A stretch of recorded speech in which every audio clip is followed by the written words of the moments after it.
welcome to Secrets from the Crime Lab, an educational podcast where we discuss forensic science and related scientific fields and topics.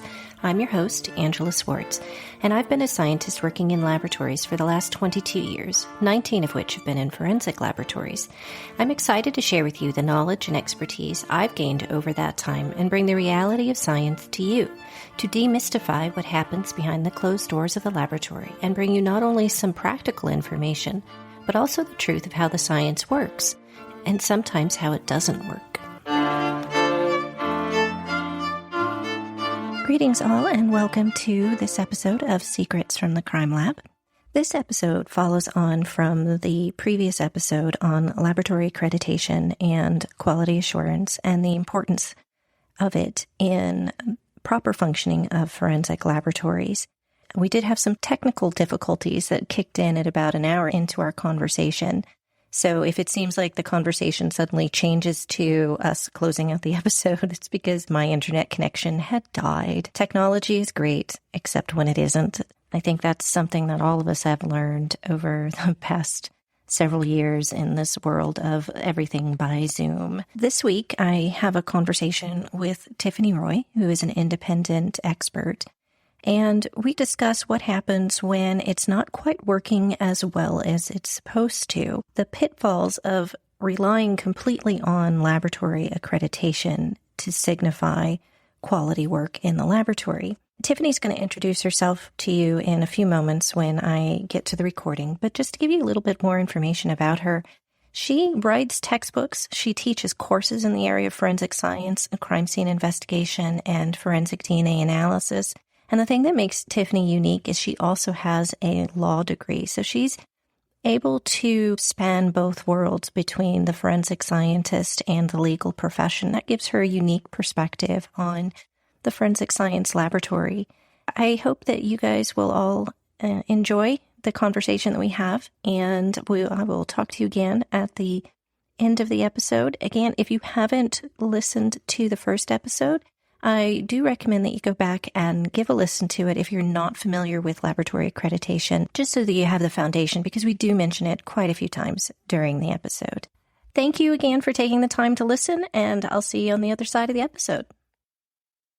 Hello, and welcome to Secrets from the Crime Lab. Today, we have a guest with us who's an independent forensic expert in DNA. If some of you guys are in forensics and on LinkedIn, you may be familiar with Tiffany, always sharing interesting articles and maybe some things that we need to improve in forensic science. So, Tiffany, if you would like to introduce yourself to our audience, tell us a little bit about yourself.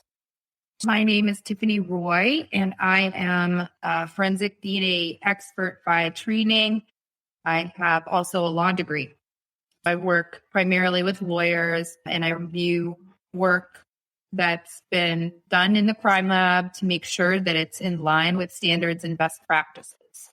So that's my main primary function now. I'm going to help them by preparing questions for cross-examination or deposition. I help write motions if I detect some issues with the casework. So I have a kind of unique blend of skills in both science and law. And yeah, I'm on LinkedIn, and you can find me. I have a small company website. My company name is Forensic Aid. It's www.forensicaid.net. I'll make sure to link it in the show notes so everyone will be able to find you if they're looking for an expert. Excellent. So I became familiar with you because when you were still working in a forensic laboratory, because you're also an experienced scientist, you've done the work in the laboratory, so you have that foundational knowledge as well, and then you've added on to your expertise since then. And you used to do technical case reviews for me when you were with a private laboratory, so that's how we first became connected, and we've just stayed a little bit connected over LinkedIn over the years.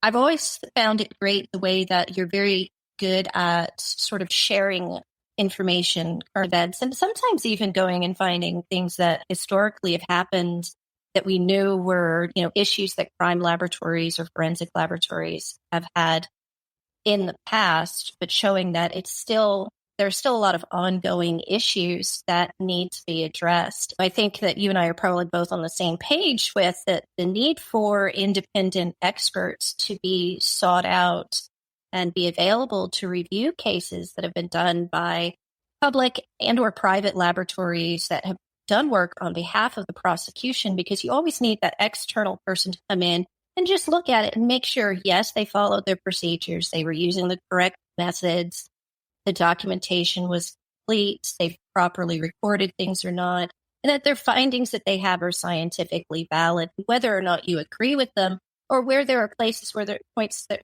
might be disagreement. And it's all in pursuit of ensuring that the trier of fact understands what the scientific evidence means in the context of that case, so that we don't end up with miscarriages of justice.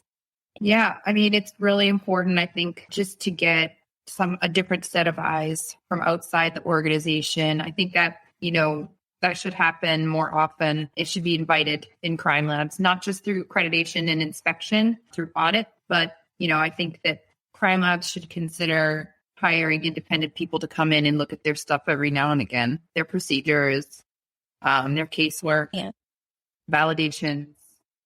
Well, that's a good point, because the FBI quality assurance standards for forensic DNA testing laboratories do require the DNA technical leader to have a method for going through on an annual basis and basically doing spot checks on all of the work that is being conducted in the laboratory. And the lab can decide how they do that. Maybe the technical leader samples 1% to 2% of cases a month or something.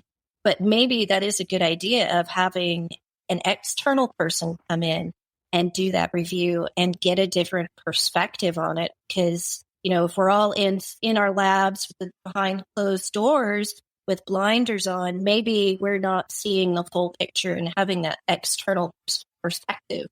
Yeah, I think it's really important, because all the people in the lab are usually trained the same way. They've been doing the same things the same way for so long that sometimes they stop questioning why they're doing something a certain way, or, they don't realize there are other ways to do things. And you don't get that perspective until you get out of your own lab and see a cross section of work from across the country. There are things and ways people do things, and they're different, and some work better, I think, than others. And you don't really get a feel for that unless you're auditing, which I think is really important too, for the forensic DNA analyst to take the auditor training and to go out and audit other labs and, perform that service and just see how other labs are doing those things. And analysts themselves are benefited by seeing other labs. Yeah, definitely agree with that. Because I was with the Texas Department of Public Safety for, a long time. And then I left and I went to an international laboratory, a British territory. And just, there's some differences just because we're, British, and so it's based on English law. So there's some minor differences there. I mean, the science doesn't change based on your jurisdiction, but it's just being in a different environment and having that different perspective opened my eyes to a lot of things as well. Just seeing how, a different region of the world processes things. And it made me more acquainted with how the system works in the English system, where it's less adversarial between a prosecution expert and a defense expert. I mean, they're still called that, but the idea is that both of the experts can come together and have conversations with each other and agree on what the scientific evidence means, the interpretation of it in the context of that case, and enter a joint report to the court system. So there's none of this prosecution experts on the witness stand for 5 hours and the defense experts on the witness stands for 5 hours, and everybody's arguing and the poor jury is completely confused. Yeah. I wish that, and I wonder sometimes how it would work in our US system. And, they call it hot tubbing. I always think it's like a funny name for it, hot tubbing.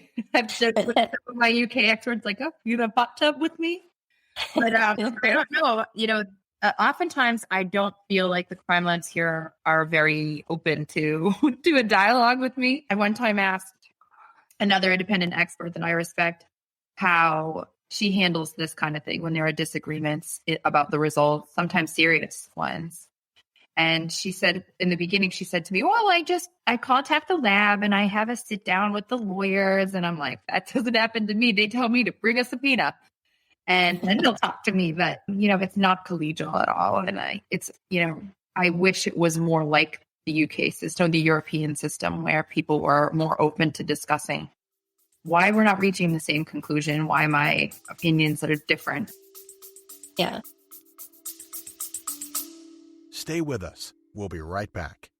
Hey there, everyone, and thank you again for listening to an episode of Secrets from the Crime Lab. I wanted to take a moment to ask you for your support, because if you're like me, you're not a fan of ads interrupting your shows. But in order for Secrets from the Crime Lab to remain ad-free, I need your help. So if you would like to support the show, there are 3 different ways that you can help the show right now. First, and perhaps the simplest thing that you can do, is just to share it with your friends. Get the word out. That will help a lot. Share our little science corner of the universe. The second thing you could do is maybe consider making a one-time donation. Or the third thing, become a paid subscriber, and that starts at as little as $3 a month. It's super easy to do. The links are in the show notes and whatever podcast app you're using to listen to the show, or you can go directly to secretsfromthecrimelab.com and click on the little support button with the heart on it. Every little bit helps to cover the production costs, and thank you again for listening, and I hope you learned something new today. I mean, I have to say that my work has benefited from having an external expert. And I think you and I discussed this previously, but I had a DNA case, complex DNA mixture, one of those like you don't know how the DNA got on the item, and it was a firearms case, so it was a big deal because it carried a mandatory 10-year sentence for firearms possession. And the defense didn't have an issue with the DNA work that was done or the laboratory results. They were saying they would have approached the statistical calculations method that was used differently. And this is a while back, so at the time I was still calculating what's called combined probability of exclusion. The value of that particular calculation is a discussion for a different day. That would take a lot longer. Yeah. But this was at the, and I'll call it the infancy of probabilistic genotyping approach to, doing the statistical weight. And after reading through the defense report, I realized after doing some more research on my own that she was right, and I needed to change my statistical method. And so I did. Right. And it made a huge difference in my ability to be able to provide a better interpretation and weight of the evidence for my customer as well. But I've always found that, what you were saying, even when I was in the United States working, we were never prevented from speaking to defense experts to talk about the case, or even the defense attorneys. We had to notify our manager. We had to put notes in the case file. We had to talk to and let the prosecution know that we'd spoken to this person, but we weren't prevented from speaking with them in any way. Yeah, a lot of them, some jurisdictions do have, laboratory policy that prevents them from discussing anything with the defense. So it really depends on the lab and the jurisdiction, but it's just not just the idea of it, the idea that somebody would have a different opinion than you, and you would have to consider their reasoning. I think that's a healthy thing for a forensic scientist. I think we're all pretty self-assured people. You have to be that way in order to do this work because the outcomes are very important to a lot of people. But, the idea that you are willing to consider that maybe you didn't do everything 100% correct. I think every single one of us in every single instance should be open to that. And I think sort of that happens in the laboratory with the technical review process. And you take that, criticism. It's not criticism, but I mean, you take the suggestions of your colleagues in different sort of constructive feedback. Yep. And I think that, there just needs to be a willingness, a greater willingness to accept that from people who maybe are not your colleagues and your friends, just, on the off chance that something there could be a misconception somewhere, because this is really serious stuff. I think we set the standard for, yes, it should be scrutinized, and then it should be scrutinized again, and then it should be scrutinized again. And then maybe one of those sets of eyes is going to catch something that someone else didn't catch, or, someone's understanding level will be, different or maybe higher level. And I just think there needs to be more of that in our US system. Definitely. I think that a lot of that comes back to laboratory culture, that leadership and management, ensuring that the whole quality management system is focused on that quality mindset. Because if you have that mindset, the whole technical review process, which in a bad work culture will be adversarial, and then the idea of throwing in an external person on that, makes people more defensive or overly sensitive to criticism of their work. But we realize that it's all just about ensuring the quality of that case, to ensure that the scientific information that we're giving to the triers of fact is of good quality, right? That we're not overstating the evidence in any way, that we're correctly stating it in a way that other people can understand it, that aren't scientists. And this idea of having an ineffective quality management system where the technical review process is broken, or that the culture is broken, brings me to one of the primary reasons that I wanted you to come on the show today. And that was to talk about the issues that have been ongoing at the Washington, D.C. crime laboratory, because those are pretty far-reaching issues, but a lot of them go back to poor culture and, an ineffective quality management system, on top of maybe some external political pressures on the laboratory. Yeah, I think, it's a complex landscape there. I know there's a number of different police agencies in the district, and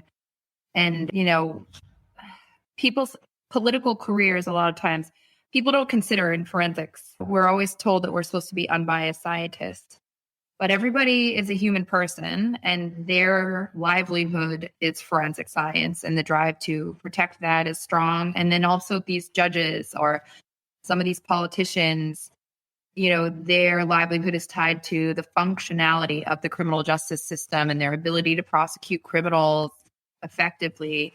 And the crime lab plays a role in that. And those things are influenced by politics. And so, everybody's own personal motivations are strong. And I think there's definitely a struggle for that in Washington. But, I think the idea of independence is one of those things I always keep coming back to. That laboratory, when it was built before 2050, before the first crash they had there, they really made a big show of keeping the lab independent from the police department and keeping it independent from any, DC government, prosecutorial or law enforcement agencies. And I think that some of that translated differently to them than how I take it. The laboratory serves the people of the district, and they're accountable to the citizens and the people who are victims of crime and these criminal defendants. And they're not necessarily accountable to these law enforcement agencies or their government, the mayor's office, even though those people signed paychecks. You have to invest in a transparent quality management system because you're accountable to the people first. And I think some of that stuff has been and is still misplaced, in DC for sure.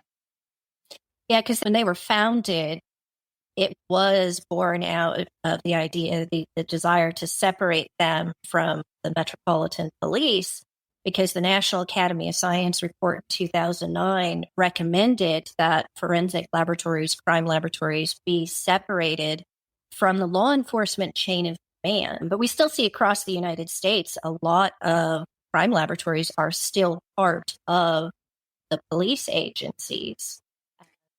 And I think it can be that way. I mean, I just think if you have a culture of independence and accountability, even if you're affiliated with a police agency, it can still be truly independent. You just have to the leadership has to create that culture, and they have to create that separation between the law enforcement investigative arm and the scientists. So I think the idea of that recommendation, I understand what the goal and the intent of it was. I just think it's an easy, it makes it sound like such a quick fix, right? Just separate the physical building and then we don't have cops in the building and they're not coming and eating lunch with you. And everyone's like, oh yeah, they're biased. Like, no, that's not it. You don't understand what it means to be truly independent and unbiased. And that means that, even sometimes that means like when you're testifying in court and a prosecutor is trying to use your evidence in a certain way, that you correct them and you stop them, or you restate the evidence in the correct way and make sure you bring that to light, even if it's the person who called you to give the evidence, because it's the science that you're beholden to and the people, and not, the prosecutor and not the politicians. And they really have to separate that out in Washington and make sure that they have somebody who can refocus their goals there. One of the main issues, and I think this goes back to the first time in 2015 when the DC laboratory had their accreditation suspended, and again in 2021 when they actually had it revoked completely, of this aspect of perhaps there's, even though they're independent of the police, there's political pressure on the laboratory, and the scientists don't feel that they can act independently, or they're pressured in some way. And I think repeated failures, right? Perceived failures of their quality system, that the pressure mounts there then for them not to let that happen again. And so that I think there was pressure on them to do it, to get it right and to do it right. And it wasn't being done right. They didn't make the right changes, and they didn't remove the pressures from where they were truly coming from. I mean, I think once the 2015 problems were brought to light, they've changed things up, and they replaced some management.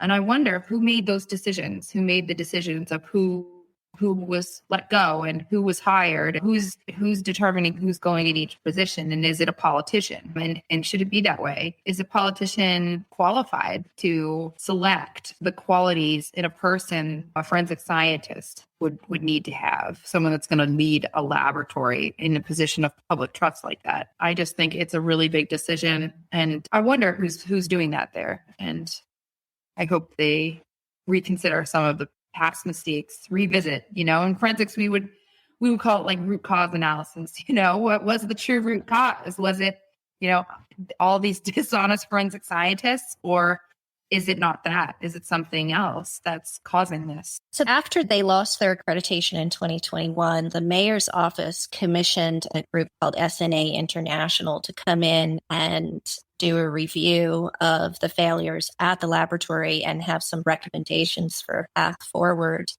And they said that they found considerably more non-conformances than ANAB, the accrediting body, did. And the reason why ANAB apparently revoked the accreditation the last time was because I think it was the U.S. Attorney's Office has actually opened a criminal investigation into the laboratory with regards to a firearms case.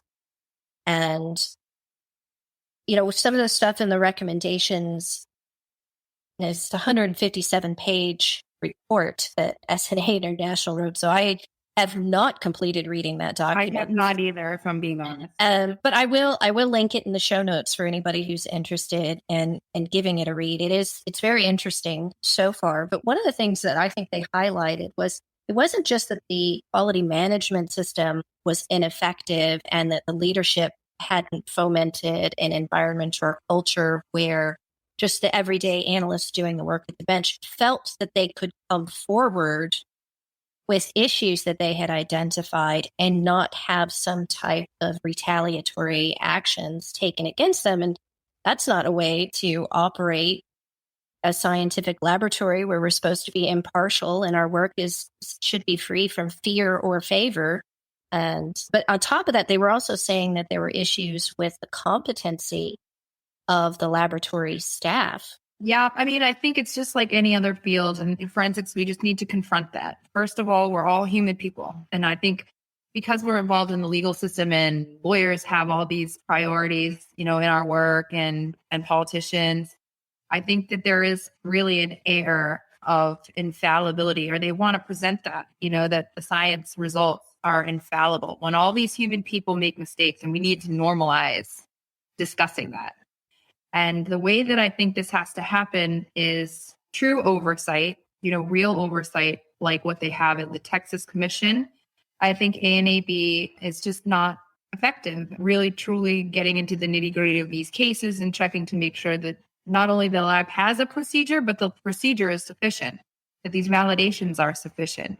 Our auditing system, the way we have it set up right now, is not going to catch some of the problems that we've discovered here in Washington, D.C. I think the only reason they came out was because it was a powerful prosecutor who started really asking deep questions and requesting documents, and with the full power of the law, did a deep dive discovery. I think if it was anybody else asking these questions, obviously there are hundreds of defense attorneys that are working in the district who've had forensic cases that had not found what the United States attorney had found and blew the whistle on. So the systems that we have in place right now are not sufficient to out these problems. And I think what I like about what's happening in Texas is it's almost like forced transparency in the quality system. So these laboratories have to self-report. They have to notify the commission of serious quality incidents. The commission writes reports and does an impartial investigation, and everything is made public. All the documents are made public, all their audit documents, all their quality documents. These laboratories know that their stuff is going to be inspected, and that's expected of them, that they're going to be looked at not just by the accrediting body, but also by the commission. And that motivates them, I think, a lot of times to take steps and actions that maybe they wouldn't take if their feet weren't being held to that fire. Like maybe they wouldn't be as forthcoming if they didn't need to be as forthcoming, because it does have, far-reaching impacts on their personal careers. So, right. I'm glad that you keep mentioning transparency, and, like you said, in a way in Texas, they're kind of forcing that transparency. And I think a lot of that arose because they had several laboratories in Texas that had some scandalous issues that happened. They did result in miscarriages of justice. And then you also had they were part of prosecutions or district attorneys' offices where they had conviction integrity units. Texas also passed the laws about post-conviction testing as well. So I think that Texas got a little bit of a leg up on some other areas because there was so much scrutiny of things that weren't working correctly at the crime laboratories. And then the Forensic Science Commission was born out of that. And it's interesting to see, because you can go and read all of the reports. Individuals can file complaints with the commission, then the commission will investigate it. And if we can look and see a contrast between how things were handled in the Washington, D.C. incident versus how, Texas has handled it. To the Forensic Science Commission, they have these independent auditors. They don't work for the commission. They don't work for the laboratories directly. They're brought in as independent contractors to do these reviews and report on it. And they actually give the laboratory or the person against whom the complaint was made the opportunity to self-correct if they had done something wrong. And I think that's important. I don't know if the people in the DC had that opportunity. It seems like, like the first incident in 2015 that happened, that they just fired everyone. Well, I know they didn't fire their analysts. So some of the benchworking DNA people, they kept all those scientists. It was mostly, management and lab lawyers. And, they really did. It was a big public show. And I think on some level, there is a lot of making this right with the United States Attorney's Office and whose heads are going to roll. Whose head do you want to roll, Mr. United States Attorney? And that stuff, it really doesn't have a place. The guy who is running the Houston Forensic Science Center now, Peter Stout, Houston had a serious problem. One of the first crime labs. Yes. Things went awry and were terribly bad. And he has gone in there and created a culture of transparency, and they do things like, so we were discussing that there's some questions in Washington about whether the analysts who are looking at fingerprints are competent to look at fingerprints, and they do blind proficiency testing there at Houston. And, that would be really helpful in outing some of the technical weaknesses of the analysts. And, it can help you make improvements if you can identify where these problems begin. So what he has done there is take and create this culture of true impartiality and a dedication to the science. And that's what we really need to see in Washington and every single crime lab. It's super hard because these people a lot of times work their whole careers at this crime lab, and changing. That's how people, I think, get promoted a lot of times at a crime lab, is that you've been there so long that now you're just the lab director, not necessarily for the culture that you promote, but, your tenure. It's kind of like this good old boy thing. Yeah. Well, and I don't think that's necessarily unique to a forensic science laboratory, because there are a lot of people in other professions that are highly technical. And, maybe you work for an engineering firm and you're the most excellent engineer, but because you're the guy that's been there for 20 years, you get promoted up to the manager, even though you're really not a people person, you don't understand management. You can't assume that just because somebody is very highly technically competent, that they're the right person to be in a leadership role or leadership and management role in an organization. But you're right, we do tend to do that in forensics. Like, you just kind of get promoted because you've been there the longest. And you want the pay raise, and these people are they're throwing their hat into the ring, right? They really think we're self-assured people. We're experts, right? We think we can do it. And we don't really know what it takes to do it. A lot of us, many of us. I wouldn't want the job. I'm not going to lie. I wouldn't want to be responsible for, all these other analysts and everyone else's livelihoods and creating that culture. It's a big job. And I don't envy the people who take that on, that challenge, and you got to respect it. But it's they don't really teach this kind of stuff in, forensic programs. And it's not something I think very many people thought about, or else we wouldn't have to confront a lot of the bias issues that we're just becoming aware of more recently. So I think that's a big part of it, is just, Yeah, we focus a lot on training people up in the technical side and not so much the emotional intelligence, interpersonal communication, how to be a leader in an organization and create that culture of a quality mindset where everyone knows that their opinions are valid. And if they have an issue or they have an idea that can improve things, that they're welcome to speak up, and we want them to speak up. Yeah. I mean, I've been in that position where I'm like, I don't think we're doing this right, after going away to a training. And then I come back and I go, no, what we're doing is fine.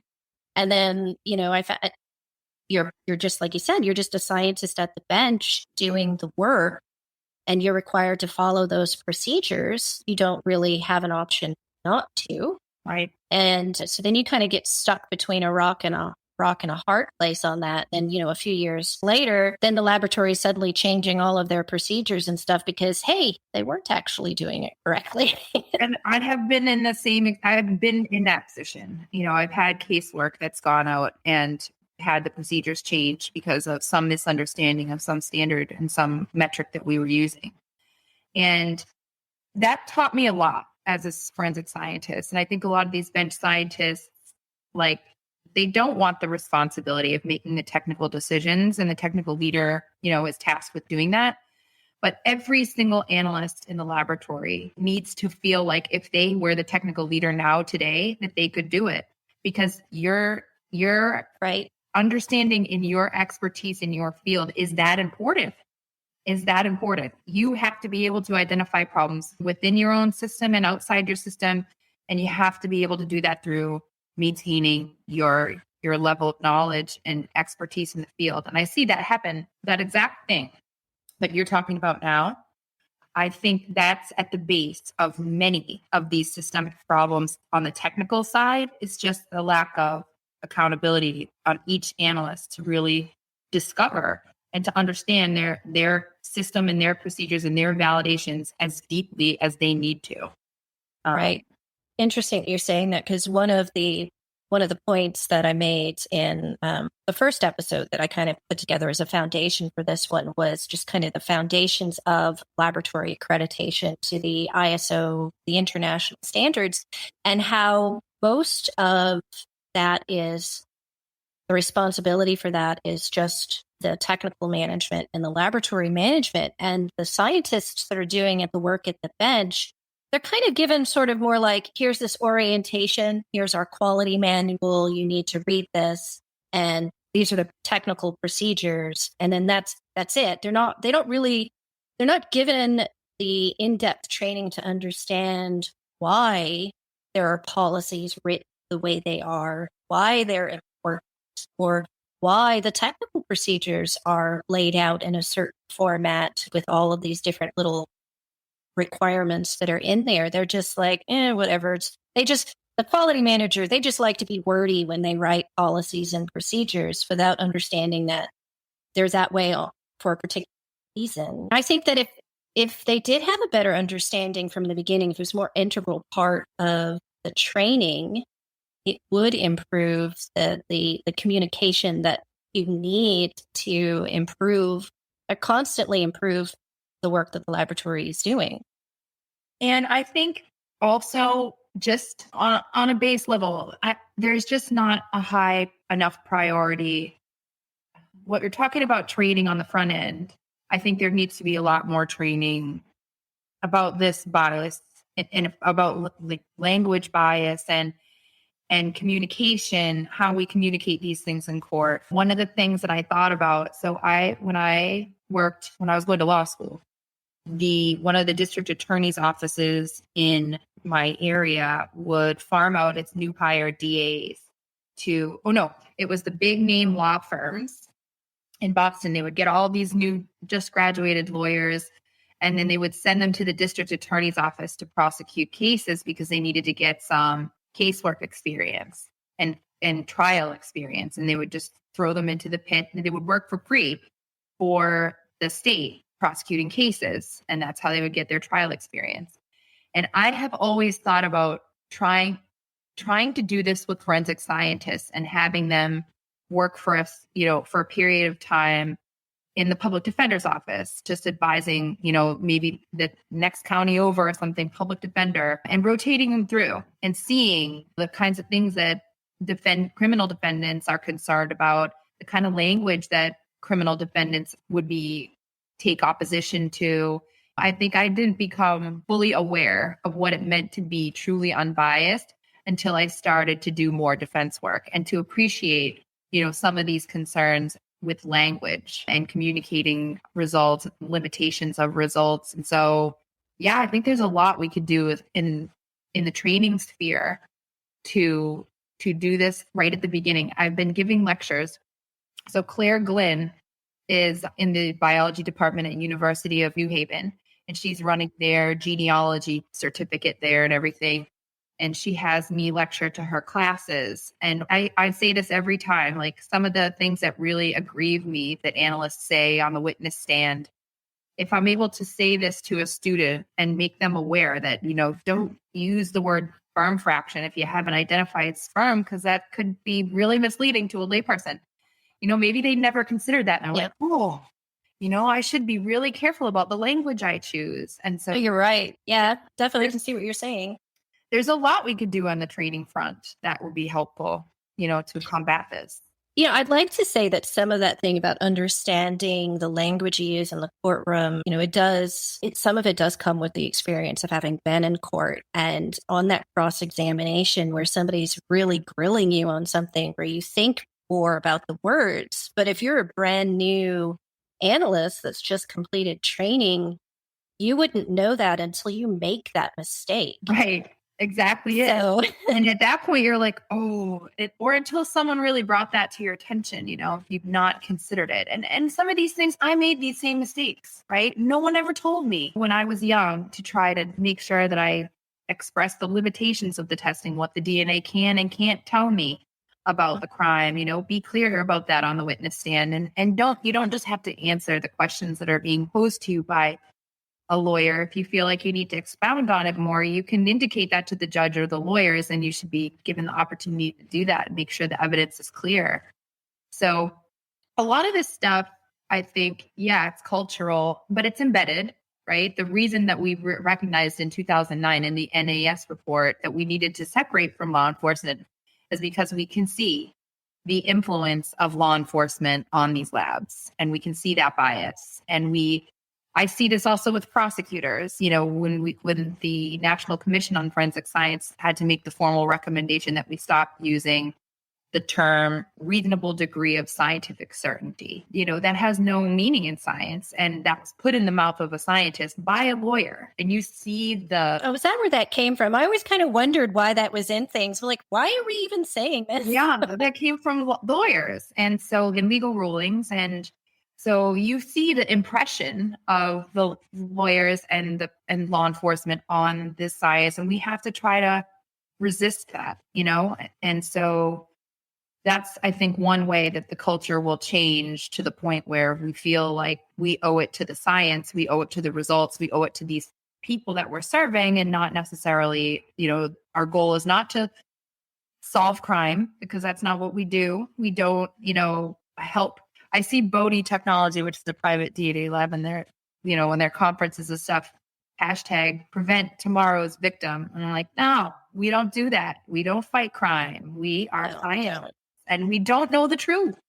So I think there has to be like a cultural shift in forensics that I'm hoping, Well, like you said, there's been a lot of focus in recent years on understanding bias in forensic science. That Dr. Dror has done a good amount of work in that realm. I know the forensic science regulator in the UK has also issued an entire document about bias in forensic science. Are there I've been out of the United States so long now, I'm not even 100% sure if we have a similar document, like maybe one of the OSAC committees has done something? Well, they have a human factors committee at OSAC. And then I'm also on a NIST working group where we're writing guidance to mitigate human factors in forensic DNA. Right. So NIST did 2 reports before this. I want to say one is definitely fingerprints. I've read that document. And then another one, they have one other one I can't think of off the top of my head, where they have addressed human factors in each discipline. And I'm sure they'll go through all of them to get to them all. But yeah, we're working on that now. I've been doing that now for 2 years, and we're going into our 3rd year. It's a lot. I'm on the testimony. I imagine. Yeah. Testimony and reporting subcommittee. So some of these things that we're talking about now, like language, and I was not aware of, these things hadn't occurred to me either until I started doing this work. Until somebody challenges what you've said in court, you're like, oh, I was just thinking of it from, I'm a bench scientist, and this is the jargon we use in the laboratory without any thought for necessarily how the defendant would feel. Yeah. When those words are used. So, I'm thinking more critically about it. And I think that it's a big part of what we need to implement into our forensic science, collegiate programs, into our laboratory training. And part of it is, if you look at some of the research that's been done in the area, like you alluded to this earlier in an earlier conversation, where scientists have a tendency to think they know that some people are prone to cognitive bias, but not them. It's that guy over there. Right. It's not me. It's never me. They're not doing it. Yeah. And so there's just this general kind of rejection where people think science somehow is immune to bias. And so there's a big portion of the community that just rejects the concept in its total. So until we really grapple with that, like here, me and you were talking about people to change the culture. And then there's some people that are like, no, that's not even a real thing. Cognitive bias doesn't impact my work as a scientist. So I don't know how to fix that, but time.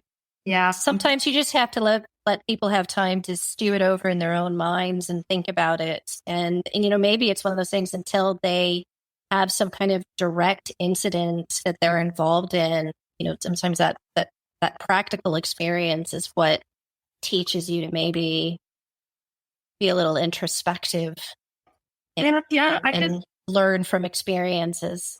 Even the culture around science here in this country, like I've seen it with the pandemic response and vaccine response and just the attitudes. Sometimes people just have different views that, are shaped by their life experiences. And some of those people are forensic scientists. So I don't know that it's something we will be able to fix completely, because this is something that's, innately human. They decide what science they want to accept and what science they want to reject. But just in general, I think I'm just like, look at the data. Just look at the data. You don't need to look at what everybody else is saying around it. Just look at the data.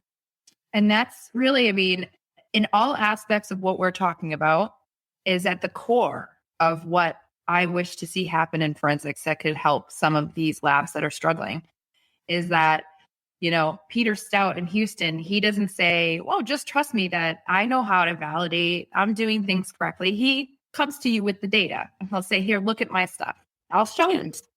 And that's the difference between, true leadership as a scientist and, leadership that comes from political pressures or other pressures that may be on forensic scientists. But that should always be what the answer is. Come back to the data. Show me the data. I'll show you my data. Exactly. That I'm right. Now, is his lab the one that's they're putting out? Not only do they have all of their policies and procedures and their validations are like open to be reviewed on their website, but they also put any kind of incident reports that they have are freely available for people to come and look at. Yeah, I think that's what they're doing.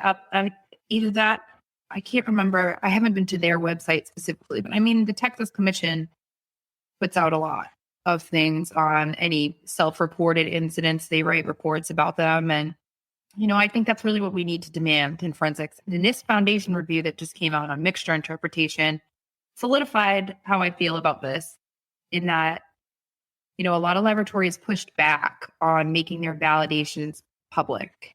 And I think everything needs to be public, full transparency, even in our publication process. I want to see everybody's data being submitted with their publications. And I don't want to take the author's word. I don't want to take, the developers. You're right. It should be out there and open. And that's not, I wouldn't limit that to forensic science either. And any other disciplines are doing this already. I want to say, like, if you came to Pfizer and they were developing this vaccine and they weren't making their stuff, available not just to the FDA for inspection, but to the general public, then I think a lot more people would reject, and I think we need to demand that from forensics. I want to see everything publicly available. Just because you're involved in the legal system doesn't exempt you from full transparency of all your quality, like everything. You've just hit the exact reason why I called this podcast Secrets from the Crime Lab, because the whole point is there shouldn't be any secrets. Yeah. It should just be open. Science is there for everyone to use. It's a very important tool. We're using it for a very specific task in forensics, and that intersection between the science and the legal system complicates things. But the science is it's the data. We have these observations. We've tested them. Here's our interpretation of this. And one of the things that, you look back historically with how we used to report DNA results and the words we used to use in their test reports and how we reported our statistics and how much that's changed just in the last 5 years. Even though the test that you're doing in the lab, running it on your analytical equipment hasn't changed. It's just how we view and understand and interpret that data has evolved as we've been transparent and had discussions about eliminating bias in that interpretation process and making sure that we're giving a result that has some kind of meaning that the courts can understand. Because what we were doing before, really, in the US at least, with the CPI, really wasn't very helpful. I'm a frequentist. Are you? Yeah. You don't like the likelihood ratio? I understand it. It makes sense to me, right? You need X amount of people before you would see this, or small or large amounts. And I can see that with my mind. the likelihood ratio is really abstract for me, and it's hard to explain, and lawyers don't like it. And I think that's a U.S. thing, though. I know, and we're Definitely US growing pains. I see a lot of analysts that are confused about it, and I would agree based on some of the testimony excerpts that I've seen you post on LinkedIn. yeah. So I would say, we're growing, and forensics is like the weirdest thing, because just when I've been in this field now for 15 years, and it changed just so much, from night and day. The differences are significant. And so it's really hard sometimes to keep up with all the advancements that happen regularly in this field.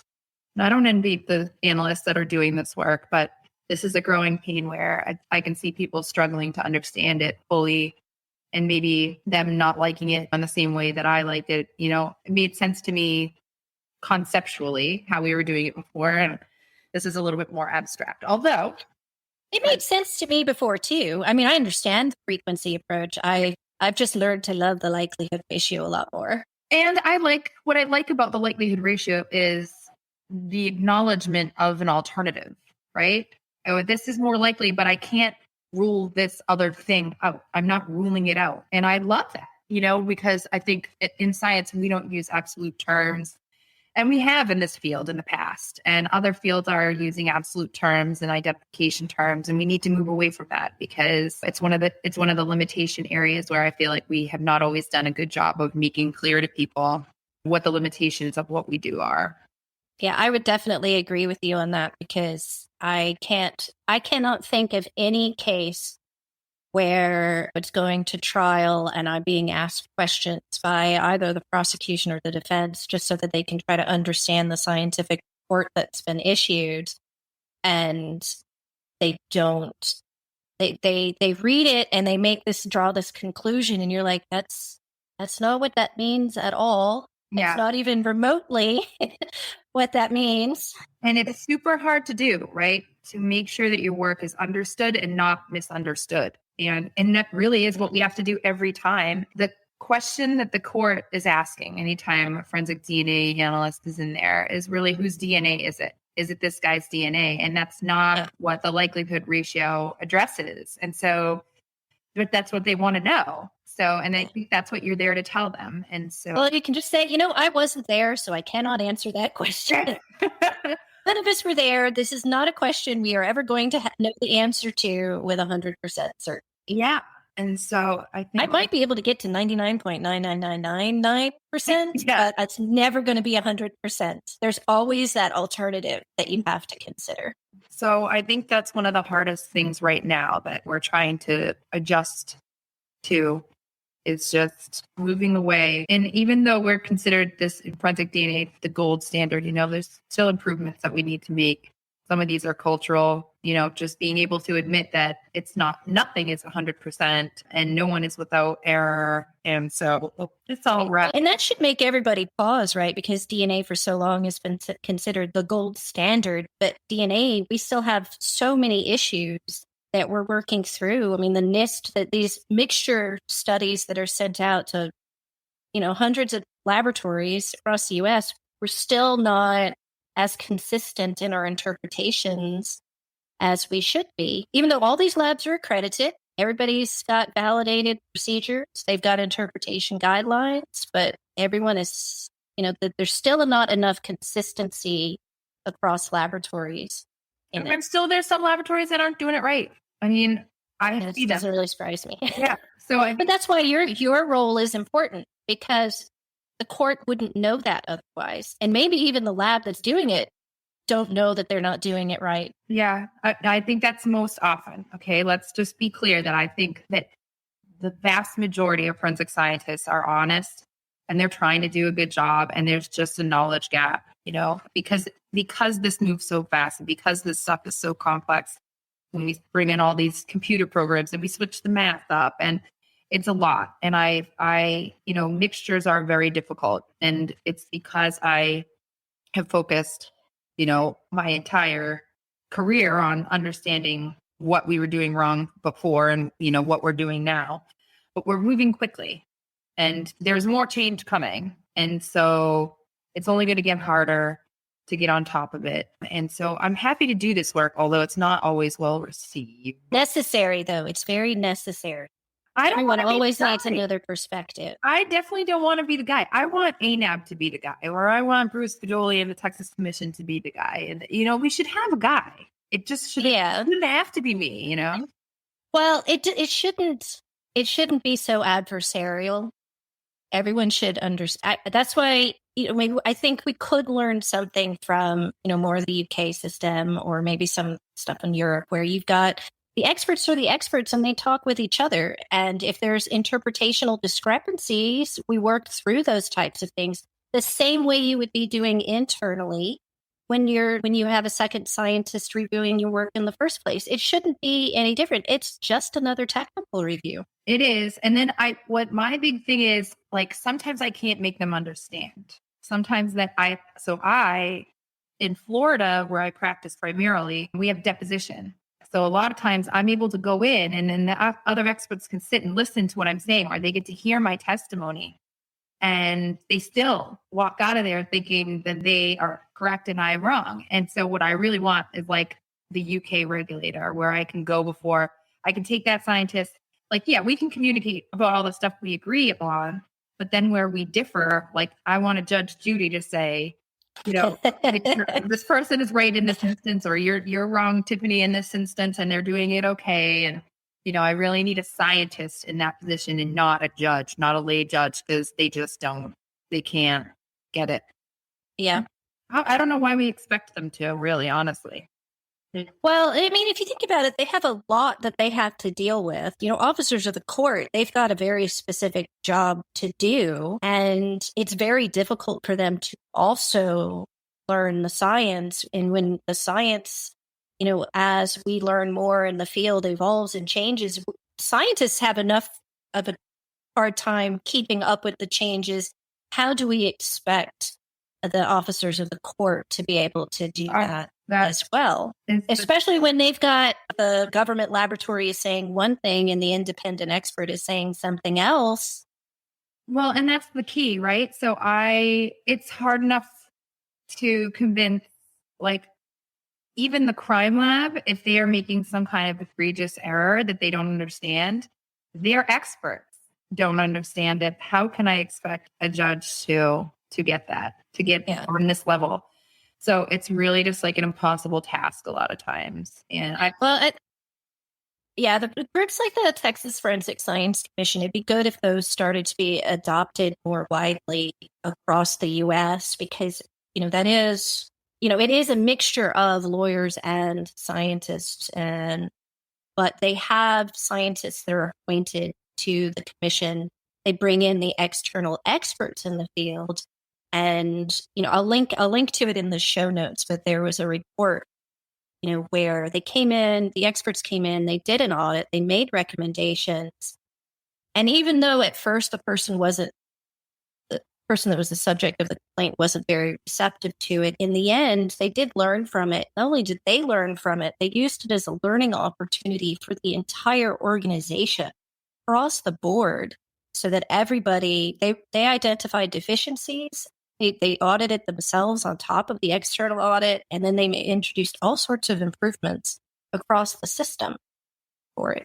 Yeah, and I just read that, and I pine for that in every state across this union and in the state that I practice in. But, it doesn't always function the way that it should. I had hoped, and I still have hope, that ANAB can be this body. I have a couple. So my New Year's resolution is to put everything up to ANAB. If I see something that's wrong, I first have to go and file a quality complaint with the laboratory, give them the chance to self-correct. And then if they don't, then I put it up to ANAB. And I'm going to do that all year, 2022. Every time I see something egregious, I'm going to send it up. And I want them to see what I see. And I'm hoping, so there's 3 there right now that have already gone through the laboratories, and the laboratories claim that, I'm wrong. I don't know what I'm talking about. And, I'm hoping they'll be investigated well, and not from the perspective of ANAB as these laboratories are their clients and, they're servicing their clients and they don't want to necessarily find fact with their clients. But, AAB on some level, after what happened in Washington, D.C., should know now that they have some role, they have some culpability in what all transpired, and they need to take this stuff a lot more seriously and perform real meaningful investigations of complaints when they come up. So I'm hopeful. I'll let you know. I can keep you. Yeah. Well, I guess in a way, is I've been a quality manager for, over a decade, and it's difficult for accrediting bodies like ANAB because they're not a policing organization for forensic laboratories, but they are required, if a complaint is filed, to investigate that complaint. But there's only so far they're able to go with it because they're bound by the ISO requirements, and ANAB, they also have their accessory requirements, their specific requirements, that 3125 document. Other labs that are accredited by A2LA in the United States, it's the same thing, right? So they can only assess whether the laboratory is in conformance or not in conformance. So if the lab has policies and procedures in place and they've validated things, they kind of have to give a check mark to that. But when you get into DNA, you also have the added layer, the FBI quality assurance standards, and those can get much more specific in the technical. And I think you might be able to take further action with that. But, and of course, they're always supposed to go back to the lab and give the lab the opportunity to correct. I am wondering in the DC instance if it was strictly they revoked the accreditation because it was such a risk to ANAB as an organization to continue to accredit a laboratory that was under criminal investigation. Yeah, and it was. I mean, it forced their hand, and it shouldn't have to be that way. Like if they are interested in quality, and if quality matters, then it's not just whether they have a procedure and whether they have a validation. Is their validation sufficient to support their procedure, and have they validated to the extent of the interpretations that they're making? ANAB absolutely has to be concerned about that and has to enforce this, especially when it's brought to their attention. So, we have a lot of requirements now about the extent of a mixture validation and, whether procedures of support, and it's to prevent, erroneous interpretations. And I have one right now where I looked at this validation, and there is a validation. It was done a year after the case that I'm looking at. No, that's not the way that's not the way that's supposed to work. And then, I look at the validation and it doesn't support the procedure at all, even though the write-up says, oh, it supports it. I'm looking at this data, and I don't think these people have any idea how to draw, conclusions from the data to see the trends. Because what they saw from that, I honestly have no idea. Do you think that's the technical leader wasn't the right person for that role? He was the person who did the validation, or his name was on it, and it looks like his handwriting, but I don't think he understands what that procedure is supposed to be doing, what things he was supposed to be looking for in being able to identify. This was for a major mixture calculations at a binary lab that's just doing manual interpretation still.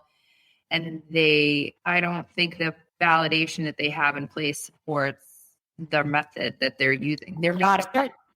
Yeah, you can't. It's not backwards applicable anyways. You can't do the work and then do the validation study. It's the other way around. Yeah, no, and that's a big red flag. That's usually a big red flag for me. But I could tell from the data that they didn't know how to identify this in a meaningful way. So I could tell that the interpretation was not good. I just needed to figure out where that stemmed, where it flowed from, and it's definitely you can see in the validation that they don't know how. Well, and this issue sounds like it goes back to a training and competency issue. Yeah. Right. Which we do see again and again that seems to prop up a lot. And when these scandals for these laboratories come to light, it's that the training was perhaps insufficient, or continuing education and training is insufficient, or maybe just the basic competency of people are in question. And maybe it's not their fault. Maybe it is the organization's fault. for not maybe having the funding to provide that type of continuing education? Do you think that's a factor? Much. Yeah, there's so many layers to this problem. So in this particular instance, this had come up because they were being externally audited by their CODIS, ENDIS, their ESTIS level. So the ESTIS lab came in and audited them in 2018 and found that they had only validated this global filer kit for mixtures of 2 people. And they were interpreting up to 5. Oh, no, you can't do that. Yep. So they went back and they did a further mixture study. And then I'm not sure at what point they realized that they hadn't done a major mixture study, but they were making these interpretations. And then they added on to it again. So did they go back and review all the mixture cases? No. Okay. I mean, it's just coming up now. Okay, so maybe they will. Maybe they will. It should have really been done. I couldn't see in the ESTIS audit that what their remedial action was. I think that they thought the remedial action was just to do the validation and make sure they had it validated.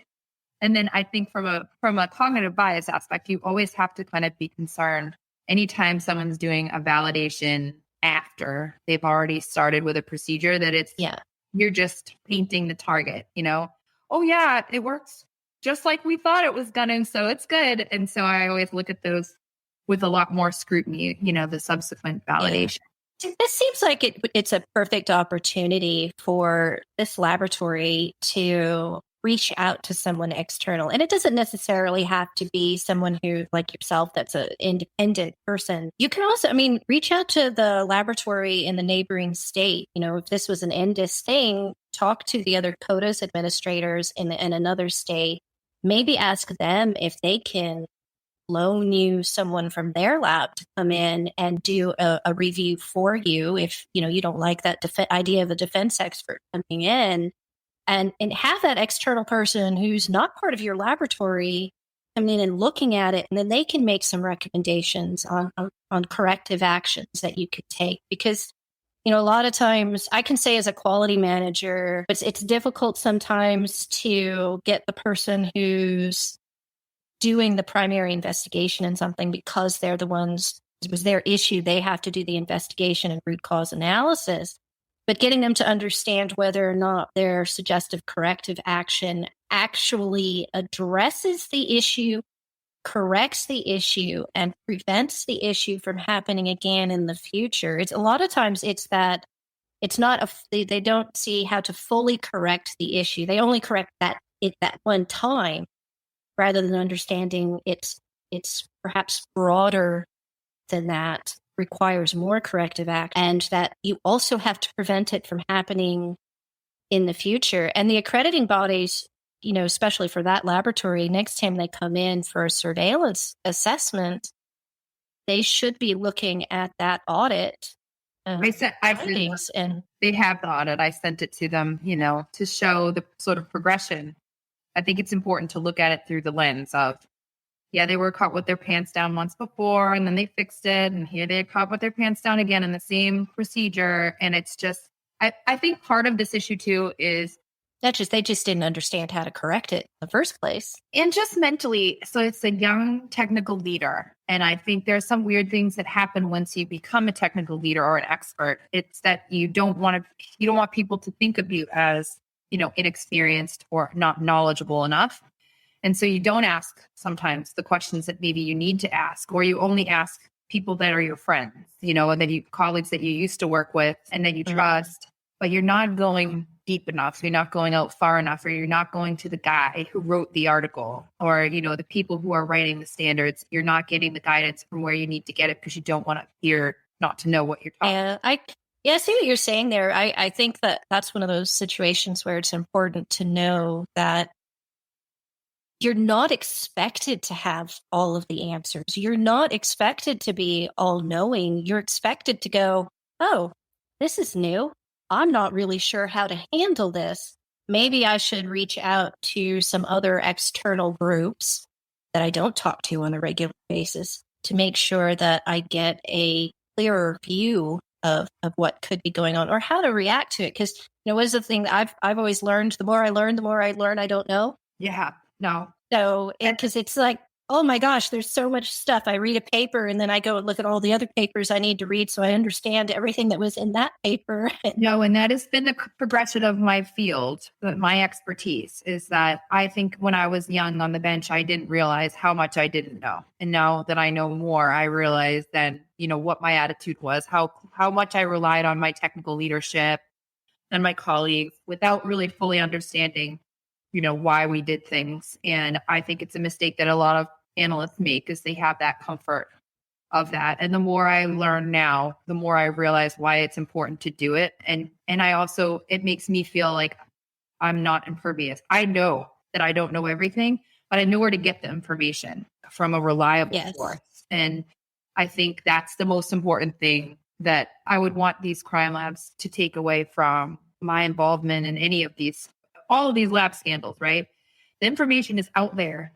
You just have to make sure yours is good. And you have to do everything in your power to do that. And that includes going to the very top guy and saying, hey, look at this, or hiring someone to come in, that can really dig down deep, like Catherine Gergachek, and have her come in and look at your validation and make suggestions for how you can make improvements. It's just so important. It can't be overstated. You have to know you're not impervious to error, and you have to know where to get the information. Well, and go and take some, I think, especially if you're working for a government lab, you feel like training, if you want to get extra training in validations and how to actually do them and how to scrutinize the data so that you know how to implement these new procedures and really understand the limitations of them.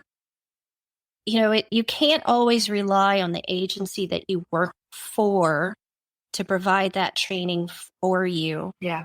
I have spent many of my own dollars on getting training for myself because there was no way the public organization that I worked for was going to be able to send me away to a training. No, and it is, it's your responsibility. You're the expert.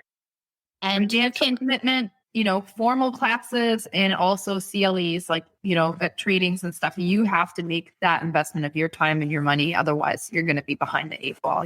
There'll be something you don't know. I agree with you 100%. Yeah. Take the responsibility for yourself. That doesn't mean don't ask your organization to do it, right? Ask them to fund you and support you in it.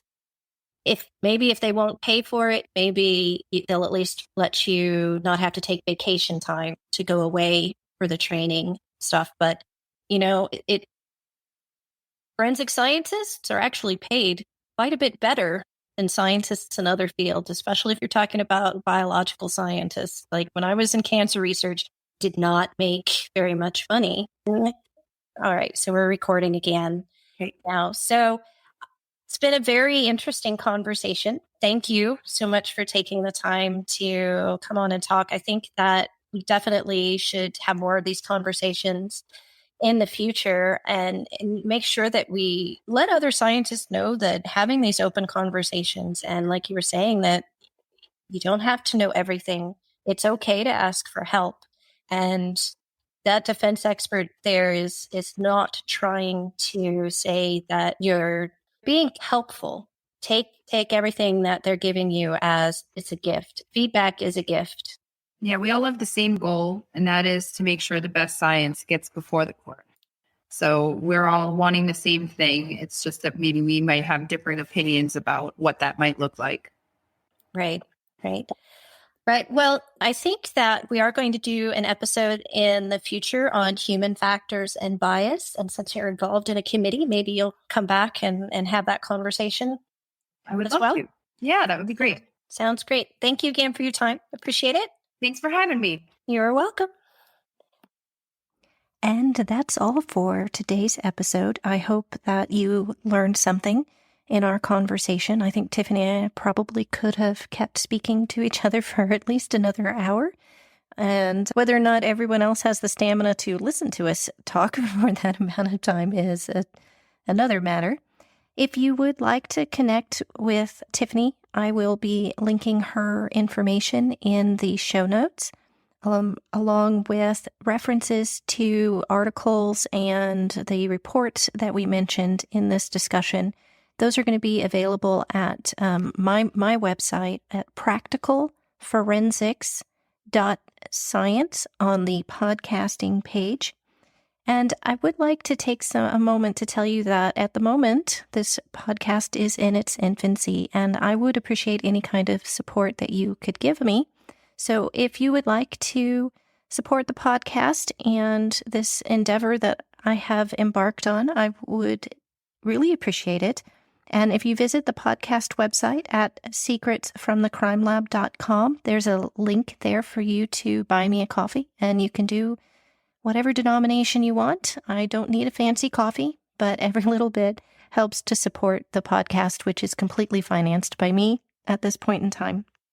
If you would like to join me for the next episode, where we're going to be speaking with an expert from the UK, please make sure that you subscribe so you'll be notified when the episode is available. And if you would be interested in being a guest on the podcast, please send me an email at hello@secretsfromthecrimelab. And also, if you have any feedback, things that you would like to have me discuss in the future, or questions that you might have after having listened to this episode or the previous one, I really would like to hear from you. So again, email me at hello@secretsfromthecrimelab.com. And with that, I would like to say I hope that you will give us a listen next time.